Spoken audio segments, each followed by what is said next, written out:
परमात्मा परिभू है। परि और भू ये दो शब्द यहां मिले हैं। परि इसका प्रयोग हम सामान्य भाषा में बहुत से शब्दों के साथ करते हैं और उसके आधार पर परिभू का अर्थ मोटे तौर पर निकल के आता है परि यानी परितः सर्वतः भवति इति परिभू, जो सब जगह चारों ओर सर्वत्र विद्यमान है उसे परिभू कहते हैं। परिभू शब्द का यह सामान्य अर्थ स्थूल रूप से हमको द्योतित होगा, लेकिन यहां पर इस मंत्र में परमात्मा को प्रारंभ में ही सपर्यगात इस शब्द से कहा गया और सपर्यगात का अर्थ है कि परमात्मा सब जगह पहुंचा हुआ है, सर्वव्यापक है। इसकी चर्चा हम पहले कर चुके हैं। परमात्मा के बहुत से गुणों को वेदों में, उपनिषदों में अनेकत्र बार बार कहा गया है, प्रसंग भेद से बार बार कहा गया है, लेकिन एक ही मंत्र में दो बार उसी बात को कहना युक्ति संगत प्रतीत नहीं होता। वस्तुतः यहां परिभू शब्द का अर्थ तात्पर्य कुछ और है, जो हमारे टीकाकारों ने, विद्वानों ने हमें बताया।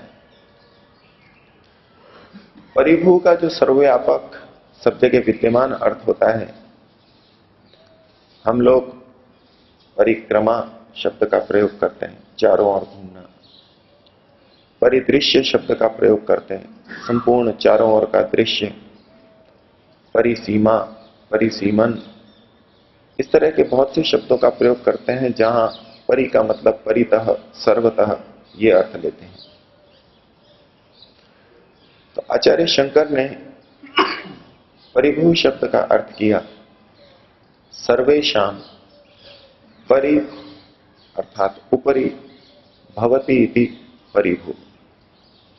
या परि का अर्थ उन्होंने किया ऊपरी, ऊपर, जो सबके ऊपर विद्यमान है उसे परिभू कहते हैं। परमपिता परमात्मा सबके ऊपर विद्यमान है। यहां ऊपर का तात्पर्य वो नहीं जो कि सामान्य व्यक्ति बार बार बोल देता है, कोई बात हो तो कहें ऊपर वाला जाने, उंगली आकाश की तरफ उठा देते हैं। वहां उनका तात्पर्य है कि वो ऐसी शक्ति परमात्मा जो कि ऊपर रहता है। ईश्वर तो सर्वव्यापक है, इसी मंत्र में कह दिया गया सपर्यगात। तो जब आचार्य शंकर ये कहते हैं कि ये सबके ऊपर विद्यमान है, जो सबके ऊपर रहता है, वहां उनका तात्पर्य है शक्ति सामर्थ्य की दृष्टि से जो सबके ऊपर है, सबसे बड़ा है। जैसे कि हम किसी कार्यालय में जाएं तो वहां सबसे बड़ा अधिकारी यदि नीचे बैठता है और छोटा अधिकारी या छोटे कर्मचारी ऊपर बैठते हैं, यानी दूसरी तीसरी मंजिल पर बैठते हैं, तो स्थान की दृष्टि से तो भले ही हम कहते हैं कि ऊपर वाले अधिकारी से मिल लीजिए, लेकिन यदि कहीं निर्णय की बात आए, छोटे अधिकारी ने कोई निर्णय दिया और उसमें कुछ विचारणीय है, तो ये कहा जाएगा कि ऊपर वाला अधिकारी इसका अंतिम निर्णय करेगा। अब यहां ऊपर वाले अधिकारी का मतलब ये नहीं जो दूसरी तीसरी चौथी मंजिल पर बैठा है। ये बड़ा अधिकारी तो पहली मंजिल पर सबसे नीचे है। तो ऊपर का अर्थ समाज में भी प्रचलित है, जो बड़ा है, ऊंचा है, सामर्थ्य में अधिक है। यही तात्पर्य आचार्य शंकर का यहां पर है कि परमात्मा सबसे ऊपर है, सबसे बड़ा है, सबसे अधिक सामर्थ्य वाला है, सबसे अधिक पूज्य है। महर्षि दयानंद ने परिभू शब्द का अर्थ यजुर्वेद के भाष्य में किया, यो दुष्टान पापिनः परिभवति, परिभवति को खोला तिरस्करोति स परिभू। जो पापियों को, दुष्टों को, जो पापियों का, दुष्टों का पराभव करता है, परिभवति का अर्थ है वहां पर पराभव करता है। पराभव का मतलब हुआ जो उनको पराजित करता है,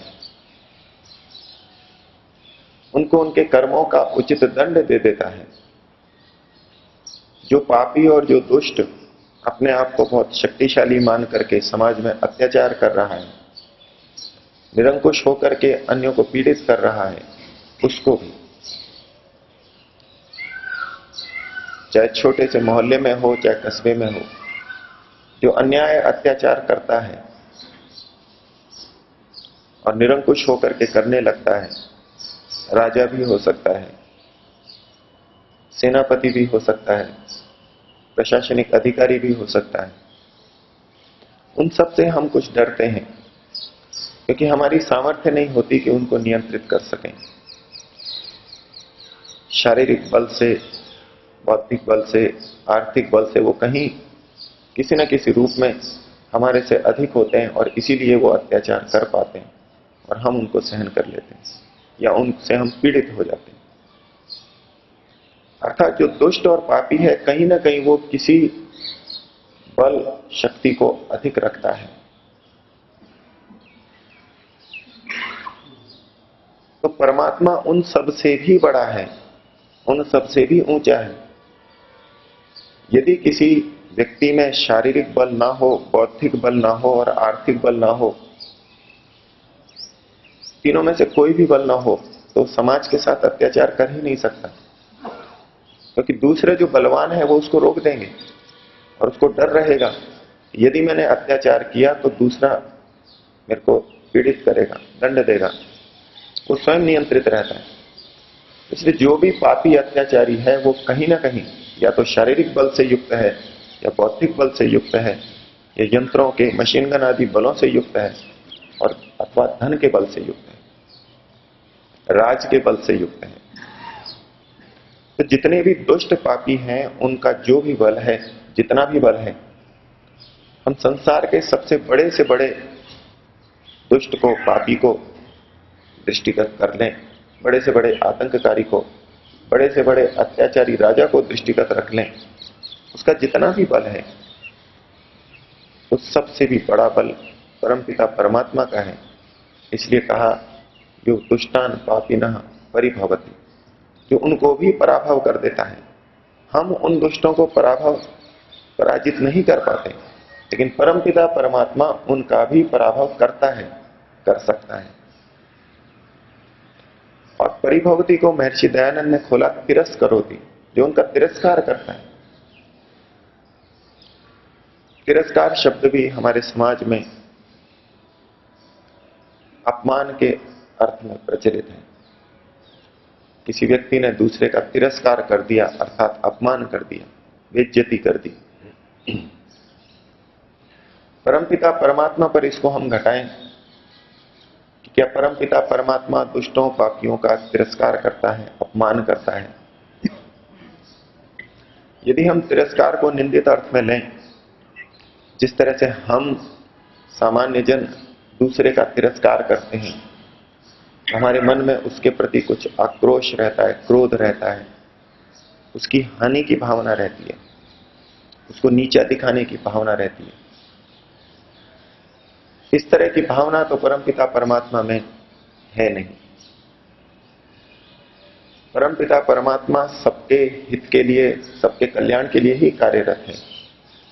उन दुष्ट व्यक्तियों का भी कल्याण ही चाहता है, इसीलिए उनको दंड देता है। तो यहां तिरस्करोति का दूसरा अर्थ भी लिया जा सकता है और यह अर्थ संस्कृत साहित्य में प्रचलित भी है।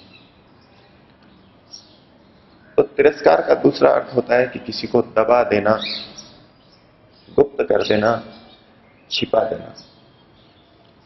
परमपिता परमात्मा दुष्टों को उनकी सामर्थ्य छीन करके तिरस्कृत कर देता है, हटा देता है, दबा देता है। जो व्यक्ति मनुष्य शरीर को धारण करके सबको अपने इशारे पर अपनी मन मर्जी से चला रहा हो, उन पर अत्याचार कर रहा हो, वही आत्मा जब परमात्मा की व्यवस्था से किसी पेड़ पौधे में, किसी चींटी में, किसी मच्छर में आ जाए, तब उसकी सारी सामर्थ्य कहां चली गई? पेड़ के ऊपर फिर चींटियां भी चलती हैं, पक्षी भी बैठते हैं, पक्षी बीट भी करते हैं। जो चाहे आकर के उसकी टहनी को काट लेता है, पत्तों को तोड़ लेता है, और वो कुछ नहीं कर सकता। ये उनका तिरस्कार करना है, उनका पराभव कर देना है, उनको दबा देना है, छिपा देना है। जो आत्मा मनुष्य शरीर में इतना बढ़ चढ़ करके बोल रहा था, मनमाने निरंकुश ढंग से कार्य कर रहा था, अपने ऊपर उठाई हुई उंगली को काट देता था, वही आज किसी ऐसे जीवन में है, ऐसी योनि में है कि स्वयं के ऊपर कुछ भी करे वो उसका उत्तर नहीं दे सकता। तो परमात्मा दुष्टों का पराभव करता है, उनका तिरस्कार करता है। दुष्ट जो भी बल वाला हो, शारीरिक बल वाला हो, परमात्मा का बल उससे कहीं ज्यादा है। अपने बौद्धिक बल से कोई समाज में अत्याचार कर रहा है, परमपिता परमात्मा का बल, बौद्धिक बल, विचार बल उससे कहीं बहुत ज्यादा है। कोई व्यक्ति अपनी चतुराई से समाज को ठग रहा हो, परमपिता परमात्मा की चतुराई उससे कहीं अनंत गुना ज्यादा है। तो परमात्मा इनको पराजित करता है, तिरस्कार करता है। आचार्य शंकर ने कहा था, परिभू अर्थात जो सबके ऊपर विद्यमान है। महर्षि दयानंद ने कहा, जो सब दुष्टों का तिरस्कार करता है। ये दोनों तात्पर्य एक जगह आकर के मिलते हैं। महर्षि दयानंद ने प्रजापते नत्वदेता इस मंत्र के अर्थ में कहा, हे सब जगत के स्वामी परमात्मन। सब जगत के स्वामी ये संबोधन करते हुए बोल रहे हैं, हे सब जगत के स्वामी परमात्मन, आपसे भिन्न दूसरा कोई उन इन सब उत्पन्न हुए जड़ चेतनादिकों को तिरस्कार नहीं करता। जितने भी जड़ और चेतन हैं, आपसे भिन्न कोई नहीं है जो इन सब का तिरस्कार कर दे। और इस तिरस्कार शब्द को आगे क्या खोल रहे हैं वो, अर्थात आप सर्वोपरि हैं। हे सब जगत के स्वामी परमात्मन, आपसे भिन्न दूसरा कोई उन इन सब उत्पन्न हुए जड़ चेतनादिकों का तिरस्कार नहीं करता, अर्थात आप सर्वोपरि हैं। तो ये तिरस्कार करना अर्थ स्वामी जी खोल रहे हैं, आप सर्वोपरि हैं। और यही बात परिभू शब्द में आचार्य शंकर ने कही, ये सबसे ऊपर है। और महर्षि दयानंद लिखते हैं, परमात्मा दुष्टों का तिरस्कार करता है।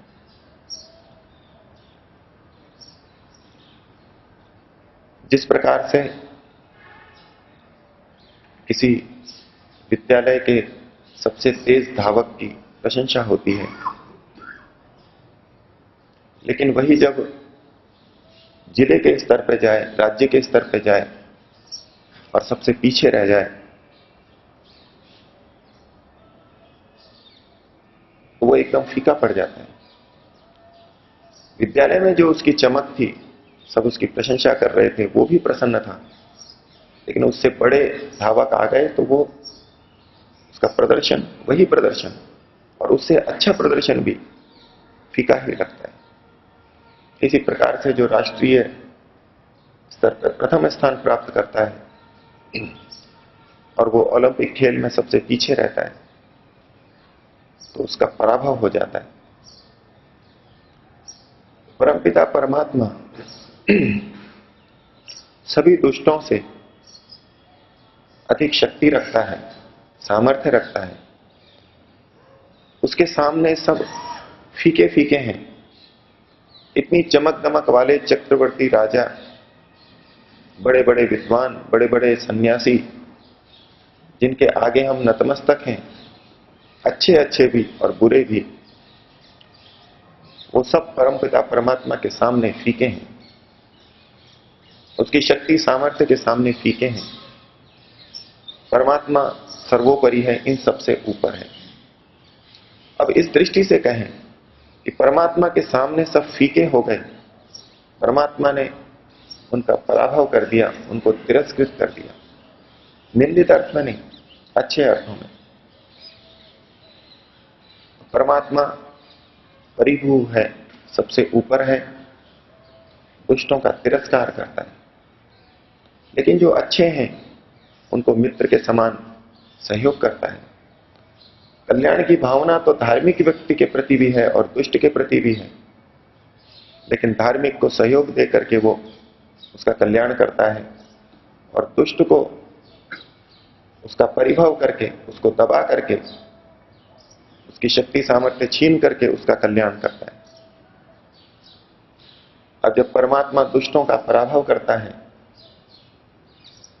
तो मन में प्रश्न उठता है कि समाज के अंदर तो इतने दुष्ट व्यक्ति